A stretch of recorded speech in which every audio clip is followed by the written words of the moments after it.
Well, welcome. This is Brett Jennings with the Be a Real Expert podcast, and I'm super excited to sit down and connect with Neil Canlis of the Canlis Brothers up in San Francisco.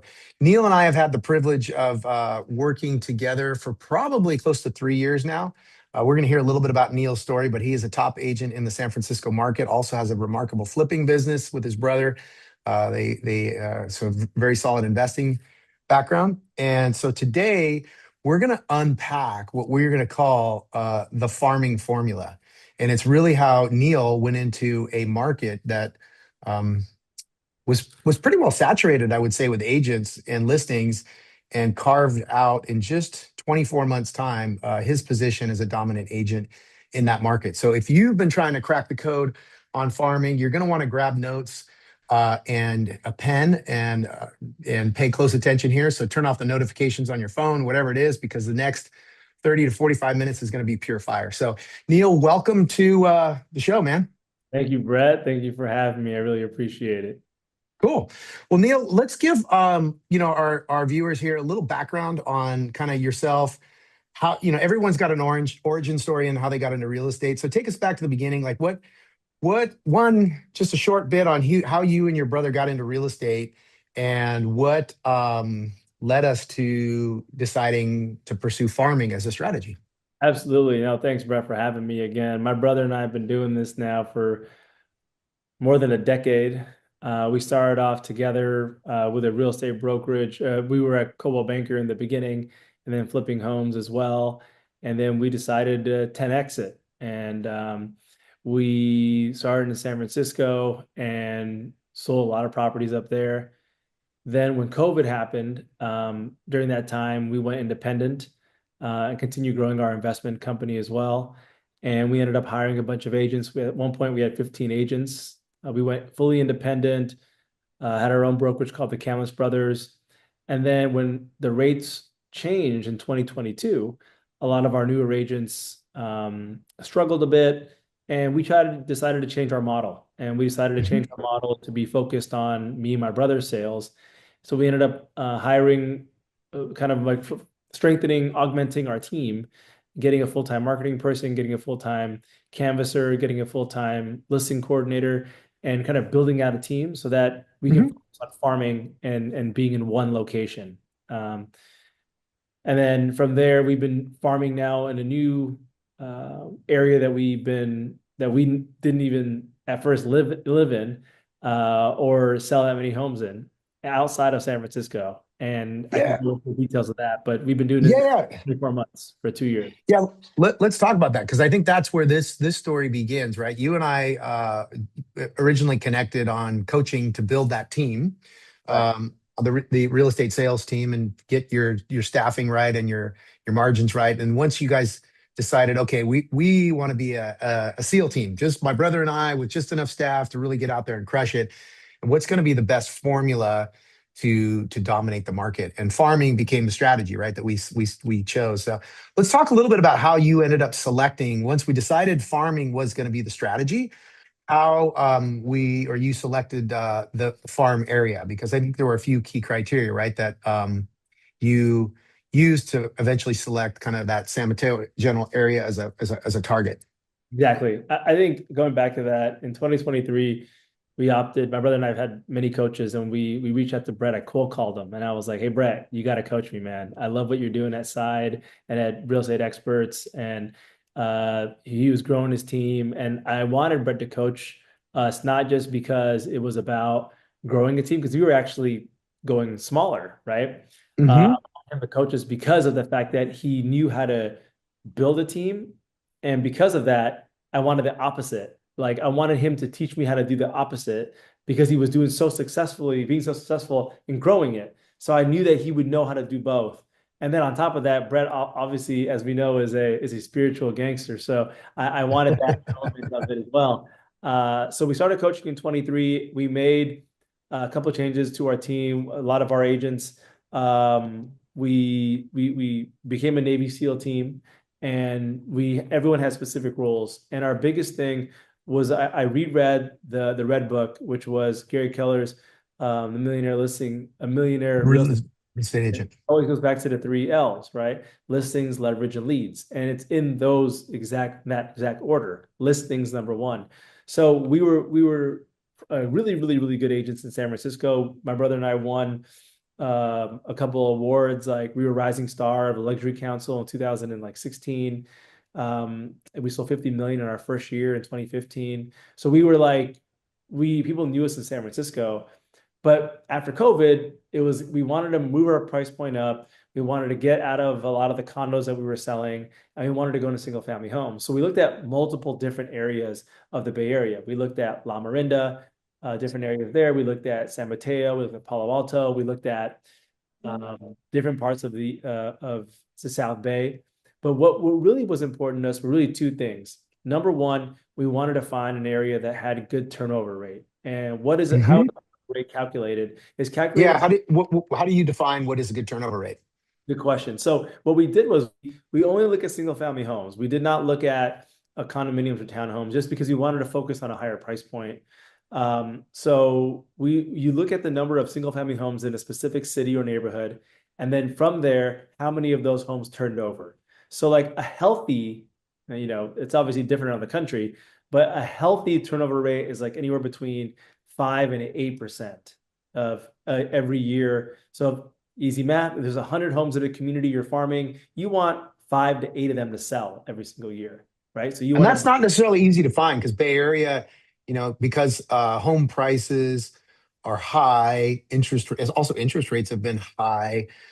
People are averse to selling their place and paying capital gains and all these things, right? So you guys found a market that hit this 5% criteria. correct.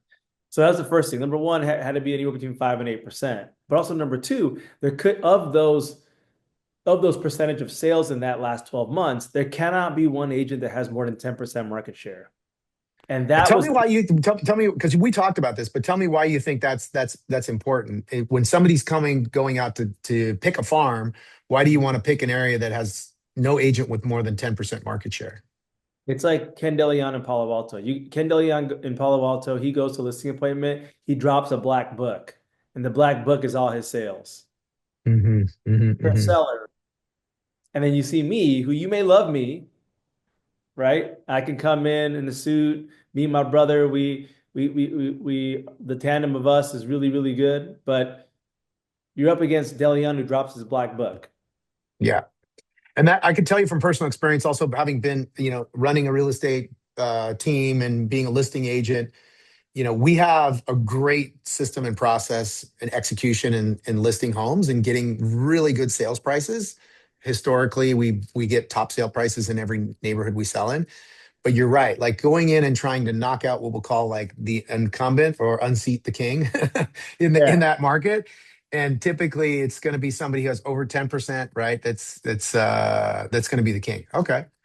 And then the last cherry on top is what we wanted is we didn't want a price point that was too high Mm, because the reason for that is that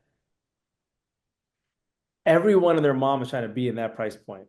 We wanted a mm, also that's people's end property typically, right? mm. So we wanted a transitional area where people are probably moving from their condo or townhome into their first single family resident, anywhere between 15 and 2,500 square feet.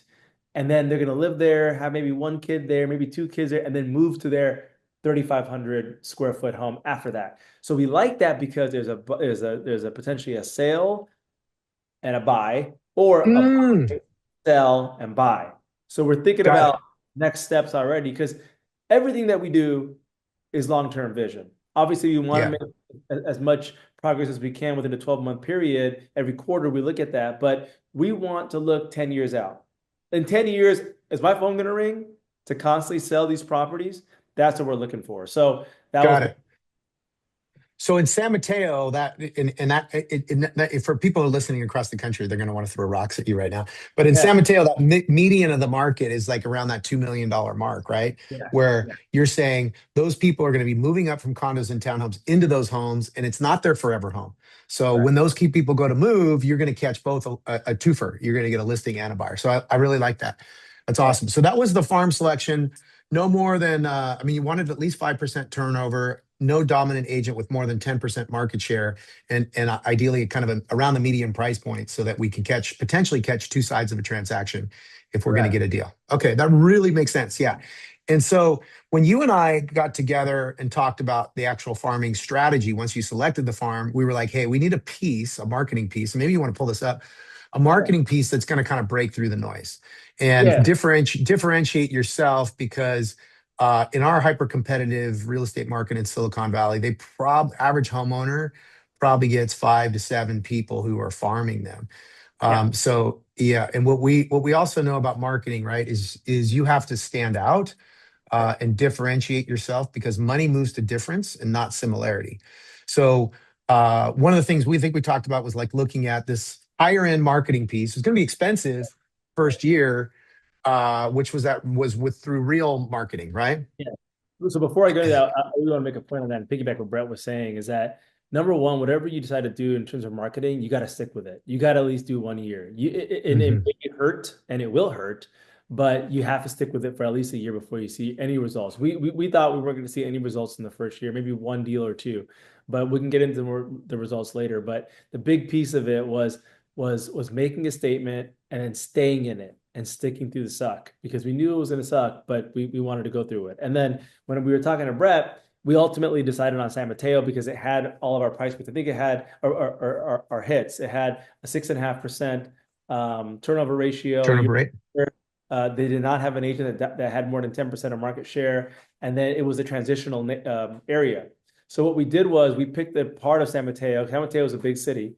It has about maybe, I don't know, 25,000, something like that, single family home. Homes. Could be wrong. But we picked an area that we liked that had an average price point about 2 million. And we picked 5,000 homes there. And what we did, or a little under 5,000 homes, what we did was we used a company that Brett recommended to us called Real Marketing. Fantastic company. Highly recommend anyone using them. They were fantastic to deal with, gave us a great piece. I'll show you the piece right here. Yeah. But the pieces are And all, this wasn't cheap, right? Like in oh, compared to when we talk about strategy, right? Most agents in our market were farming with a 8.5 by 11 on card stock, what they call EDDM right. mailer that they spend 65 cents on. So that was this is a 4 pager, right? On card stock, Yeah. custom too, right? Like if you see right there, it says this piece is prepared especially for Leonardo and Angelica Washington, Right. right? So it's going directly to them, it's customized to them, and that also increases the response rate. So while people were spending 60 cents on pieces in that market, Neil, what were you guys spend? What did we end up spending on this piece? This was like $2.20, something like that. Yeah, This is the front side with postage. So this is the front. This is page that's one. page one. This is page four right here because it folds, and this is a Mhm. bifold. So this is the page two and three in the middle. So it has everything that sold in the last month. Has some marketing stuff for us. It had in the back side with our postage here, a picture of me and my brother, but also a couple of our for sales or coming soons that are coming Got up. it. So some evidence of success in there. Let's go back to the interior just so we can see the Oh, layout of the piece again. So you've got a community designation piece with the picture of San Mateo, so people know, hey, this is for me. Then when they open it up, they see that scan today, sell tomorrow, with a little bit about the Canlis brothers. Hey, it's a great time to buy. Um, and then on a market update on the interior, and then the back you had there, page four, up on the top left was the evidence of success, showing, demonstrating, hey, we're active in the market. So let's talk about, so what the budget then at 5,000 homes, $2 a piece, was around 10,000 a month. Yeah. $10,000 a month. Yeah, about that. Okay. And there was 5,000 pieces. And so let's talk a little bit about results, because this is the mindset thing. You said we kind of went into this thinking, man, Yeah. we're going to embrace the suck. This is probably going to suck. We might not make anything in the first year. What happened when you guys launched the piece, and then how long before you got your first listing? So we got our first couple of calls that first month because people are probably thinking, who are these guys? Hmm. And the cool thing about real marketing is they have a dynamic QR code. So that means that every single QR code to every single piece was dynamic, meaning if Brett Jennings, I sent him a piece, his QR code is different than his neighbor's piece that they would get. And the reason why that's important is because when Brett scans that, I get notified that Brett Jennings at 123 Main Street scanned it. So even though he didn't fill out my form, for example, he might have scanned it and said, I'm not filling this out. I know he scanned it. So there's a reason why someone rose their hand in that household at Brett Jennings' house, 123 Main Street, because it says scan there for for value. And Hmm. if someone wants to know the value of their home, somebody scanned it. So someone in that house is thinking about it. So not just did we get the regular leads or people who actually filled out the form, but we also Hmm. had people just scan the QR code, which is very, very imperative for us. Got it. So you started generating some leads, and you guys landed the first listing in the first year. About what period of time do you remember? We got the first listing in February. So I know it's kind of quick, but Yeah. we competed against a top agent in the area in San Mateo, and they knew we were new. We didn't want to hide it because they said, "What did you, always, obviously, one of the main questions someone will ask is, what have you sold? We have never seen your, Hmm. except for this one. And it's a really nice piece." And we told them, "Hey, we're from San Francisco. Here are all our San Francisco sales, but we live here in San Mateo now, and we want to, start selling here." And they called us and they were like, "We're going with a top agent in San Mateo. You guys were second. You made a really good impression." And my brother and I called them back and we were like, "We'll drop our commission." I won't say how much we dropped it, but we dropped it a decent amount Hmm. and said, you know, keep it a sweetheart deal is our first deal in San Mateo. And they signed with us. And That's awesome. yeah, That's awesome. And I think, for anyone listening or viewing, yeah, that principle that when you go in to break into a new market in a farm, and you're the new, you're the new kid on the block, so to speak, you might have to discount. And yeah, I know you're a full fee agent, as am I. But to land that first listing, right, is because we know listings make babies. Once we can get that first one, then we can start to create visibility and credibility with the neighbors because now they're seeing our mailer piece, they're seeing some open house signs, all of that. So tell us what happened. So then that was February. Um, and let's also let me ask you a little bit about too, because the whole principle of farming, quite literally the word farming implies you're a farmer, you plant seed, you sow the soil, you water the soil, you harvest the crop. I think a lot of people think that farming is just mailing, and it's not, right? So halfway through the year, what did you guys do? What did you guys end up like doing to increase your results in the farm? right. Good question. Before I answer that, I'll finish the point of the first listing that we did sell. So Yeah. we discount a little bit on that commission, but however, we were able to know everyone on the block. And then this year, we actually sold the very next door neighbor's house. We got full commission on that. So that's a good example of it, right? And we have not discounted our commission from any direct mail piece lead since that first one. So if you're listening out there and you're saying, "Hey, do I have to do this all the time?" We only did it once. So we did it once, and then what we did was at the middle of the year, at the end of June, we hired a door knocker, a canvasser, I should say, and he's been with us ever since. So he's been with us now for 18 months. He's fantastic. He's a part of our Navy SEAL team.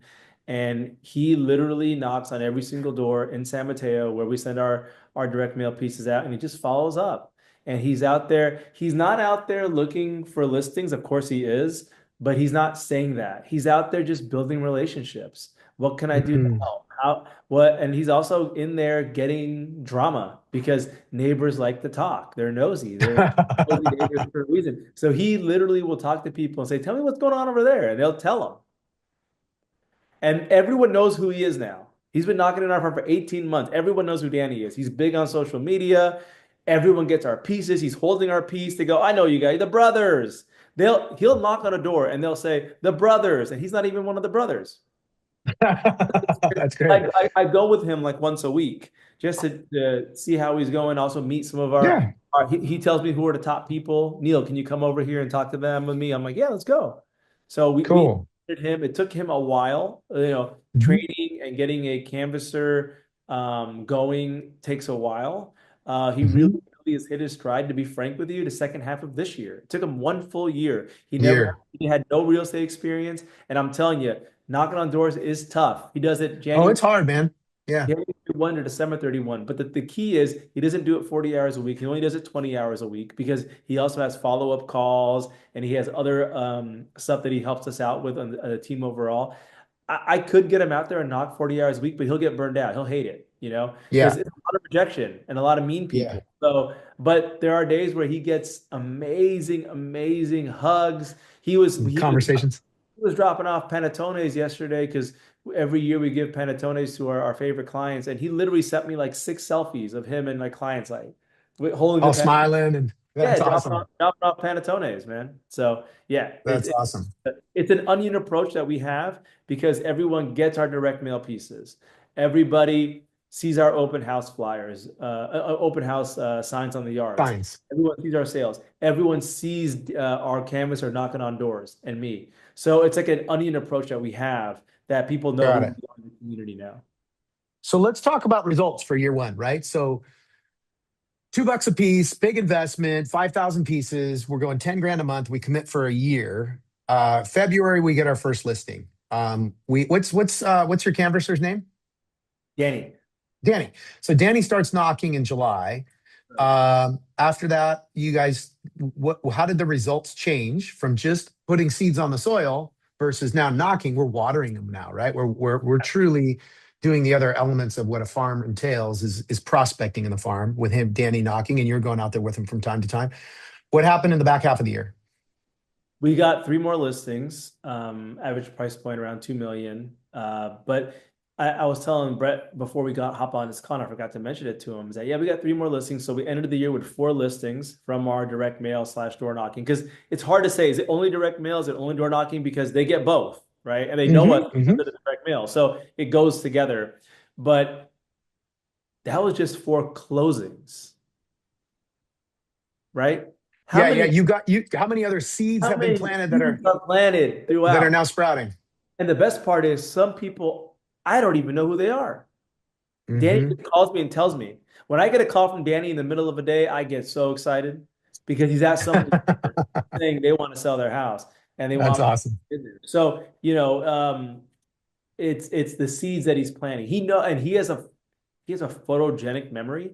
He remembers every house and people's names. He's like, oh yeah, that guy at 123 Main Street.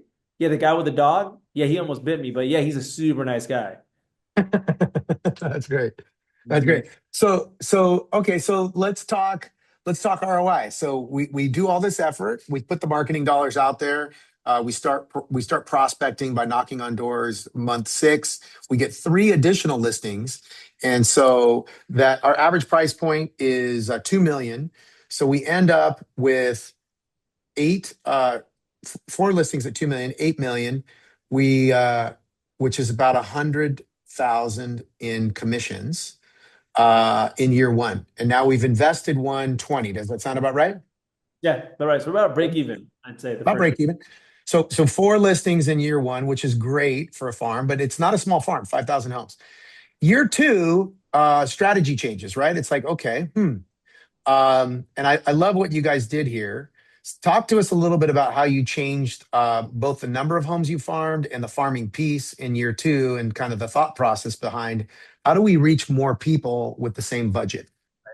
The big thing is that I don't want I don't want to change to change. I want to change to be better. I want to get better, 1% better every day. Our contract with Real Marketing was up, which again, shout out Real Marketing, they're amazing. But we wanted to take it in-house.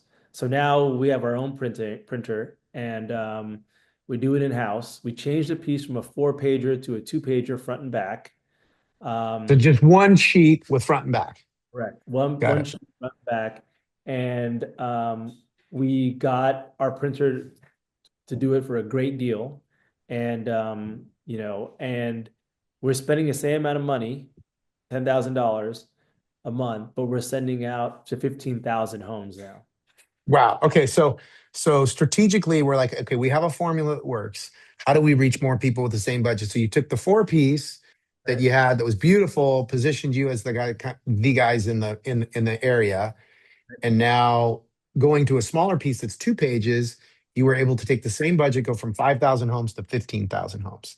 So Correct. tripled and still just one piece per month. Still just one piece per month, with the exception of anytime we have a just listed or just sold. We do just listed and just sold to 500 of the closest single family homes.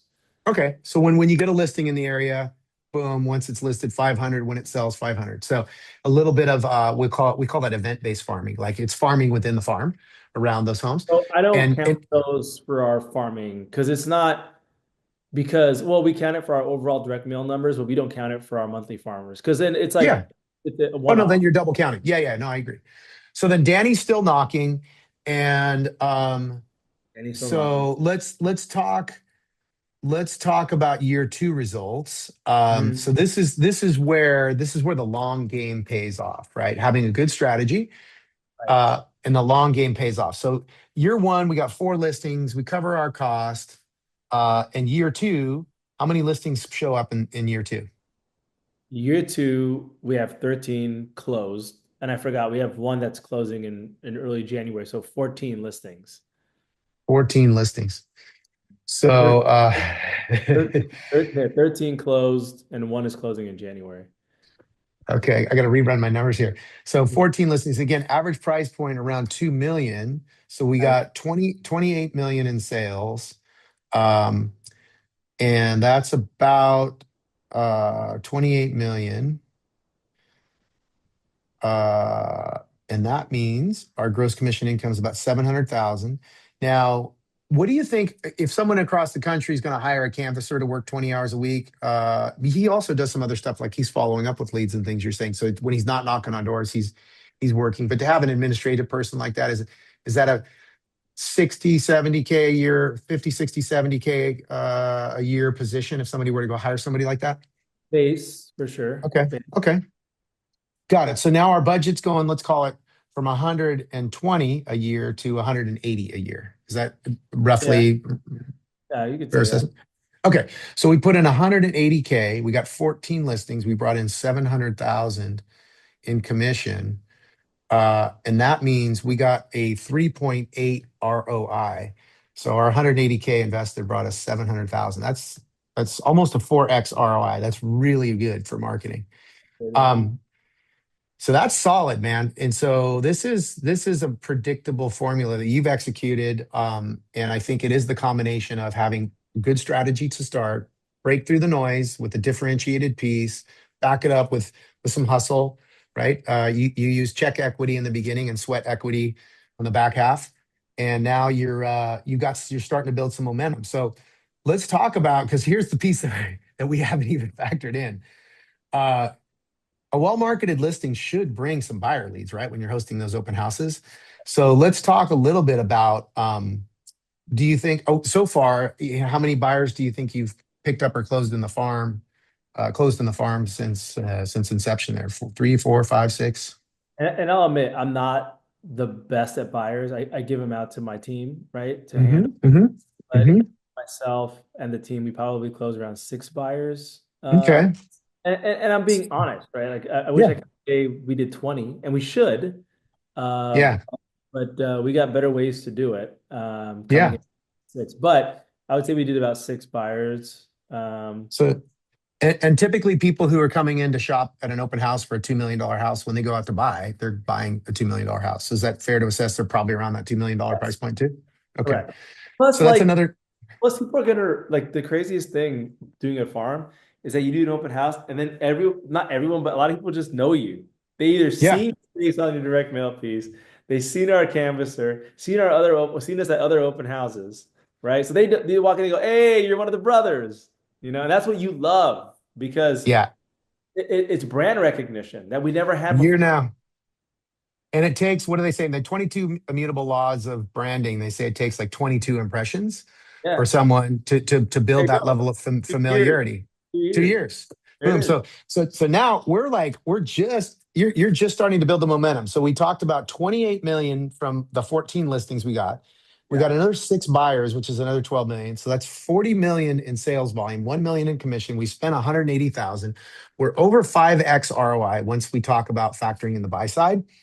And now, as you admittedly said, uh, you're not the best with buyers. Like really what experience tells us, what the Red Book tells us, what being a student of this industry tells us, is that a well-marketed listing, if you're catching the leads and you're articulating great value at the open house, booking people into your CRM, you should be able to get one transaction or one buyer out of every listing.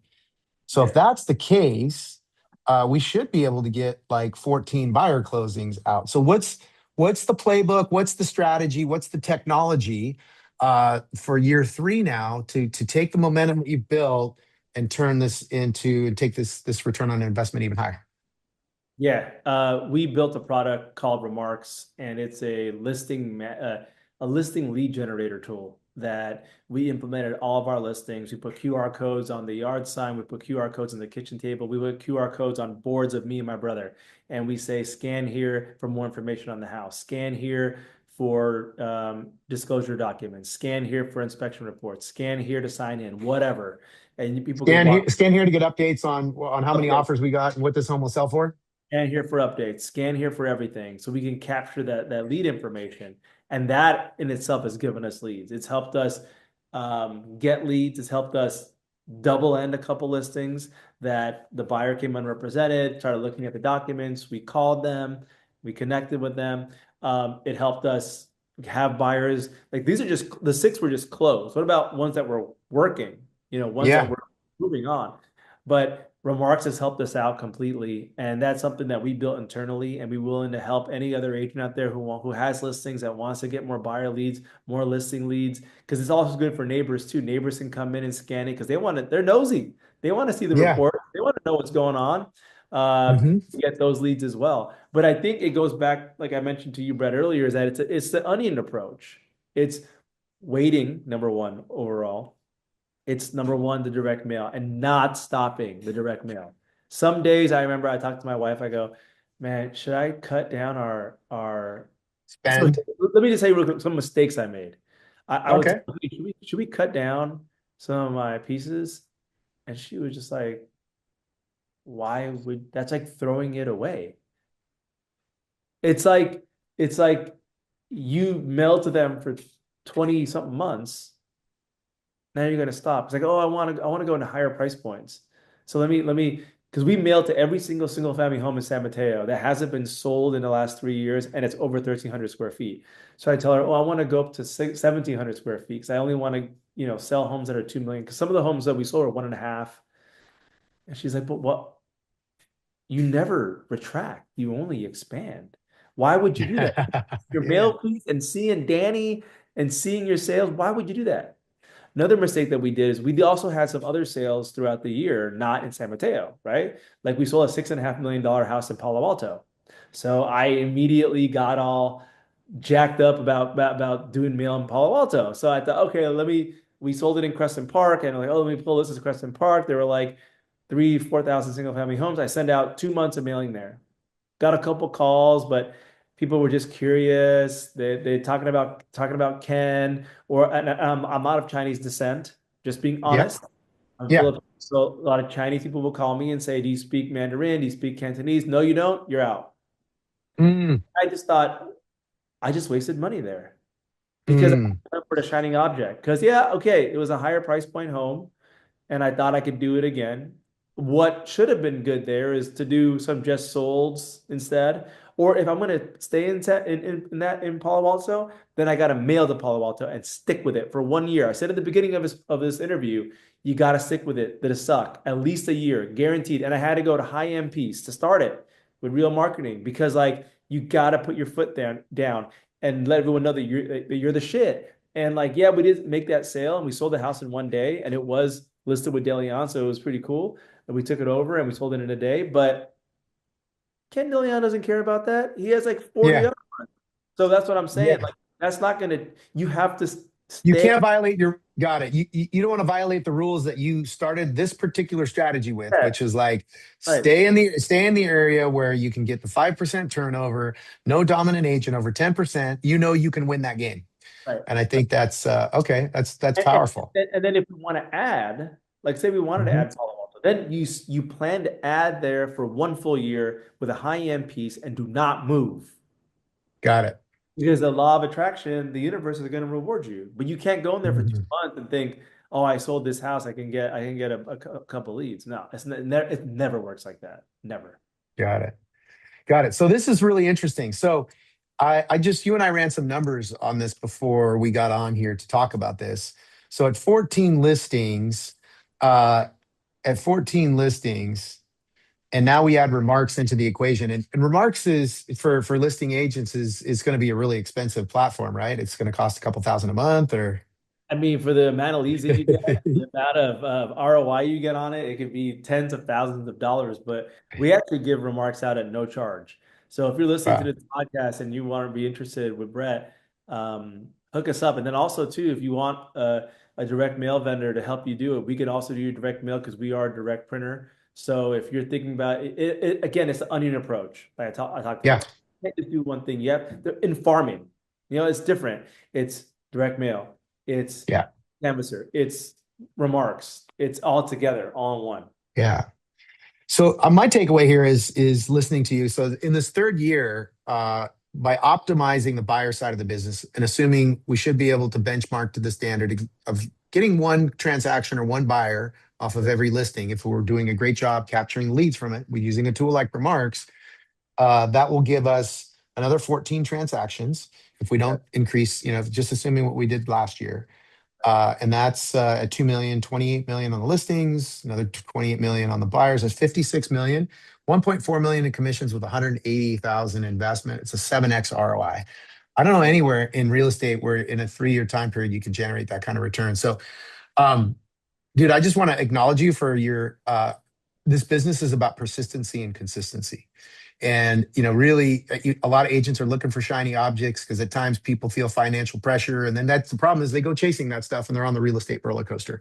And what I appreciate about you and myself as well, or our team, is we're trying to build for the long game. Like, how do you build a consistent, predictable business that will serve you up transactions in a year over year? So awesome, awesome job. Let me ask you one last question before we wrap up. What would be your advice for agents who want to replicate your success? Get a good coach. If Brett's available, you should call him. If not, get somebody else. Yep. That that teaches you how to farm. It's a big piece. And I know, look, I I'm guilty of chasing shiny objects too. I was on Zillow for years chasing buyers, but chasing buyers from online lead generation. It's different when you're the man or woman in your neighborhood and you have the off markets and you have the exclusives and you're on all the listings and you're working a buyer there because they know you're the shit. I'm talking about an online lead that comes in and talks to 3 agents and you're the first one to answer the phone, right? You're going to be on a treadmill forever. Mhm. You're chasing your tail forever. And you're going to be spending a lot of money or giving Zillow a big percentage of the commission. And you're just going to be chasing. Why is Ken DeLeon not on Zillow? Why is Neil Is Bassett he? not on Zillow? Why is Ryan Serhant not on Zillow? There's a reason why the top agents are not on Zillow. Why? Because they farm and they know Mhm. it takes time. The big key phrase that Brett said is that you've been doing this is your year 3. Exactly. Our third year in farming only. That's a long Yeah. time. A lot of agents Yeah. business they go, I need to make a sale now. Let me pay $10,000 a month for Zillow. And then I'll go work chase buyers around. Yeah. And that's the difference between attract versus chase. Yeah. That's my takeaway from what our conversation is. So many great things that you shared there.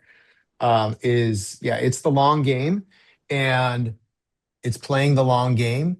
It's persistency and consistency, and it's building a brand so that you can attract, not chase. But to attract takes time. 22 impressions to create trust and credibility, and you've done it. You're doing it, and so I just want to thank you. So I'll show you one quick thing. sure. I love going to open houses now I mean not open houses, the listing appointments.